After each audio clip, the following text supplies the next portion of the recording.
হে হে ভূতের মতন সেজে বেরিয়ে পড়েছি, বাসে করে যাচ্ছি শুটে শুটে শুটে। তো এক্সিলেটারে থেকে চলে যাচ্ছি চিংড়িঘাটাতে, কিন্তু এক্সিলেটারে উঠে একটা কথা মনে পড়ে গেলো, বাট ওটা তো বলা যাবে না। তো তারপরে আমার মানার সাথে দেখা হয়ে গেল। তো আমার মানা আজকে আমাকে সাজাবে। তো তারপরে কিন্দির বাড়িতে ছিল এই শ্যুটটা, তো তার জন্য ওখানে চলে গিয়েছিলাম।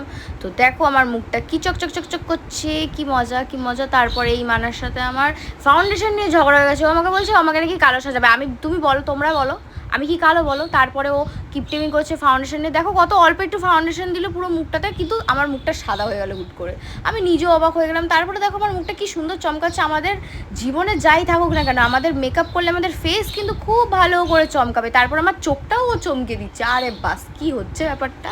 তো তারপরে দেখো আমাকে কত সুন্দর লাগছিল। তারপর আমার মুখটাকে আরও একটু গবলা গবলা বানানোর জন্য, এমনিতেই তো গবলা গবলা, আরও গবলা গবলা বানিয়ে দিচ্ছে। হারে কি করব আমি বলো, এর জন্যই আমার মুখটা আরও গবলা গবলা। এরপরও আরও একটা কারণে আমার মুখটা গবলা গবলা হয়ে যায়, তো তোমরা দেখতে পাবে। দেখো কত কিছু নিয়ে খেতে বসে পড়েছি, দেখো লাঞ্চ টাইমে, হায় রে কত কিছু। তারপরে তো আমার চুলটা পুড়েই গেল। আমি তো বুঝতেই পারলাম না আমার চুলটা কেন পুড়িয়ে দিল। তো তারপরে আমি শাড়ি টাড়ি পরে রেডি হয়ে গেছি। তো তোমরা দেখো ফাইনাল লুকটা তো আমার কি সুন্দর এসছে, পুরো চুমু। আমাকে মনে হচ্ছে আমার নিজের রিসেপশন। আর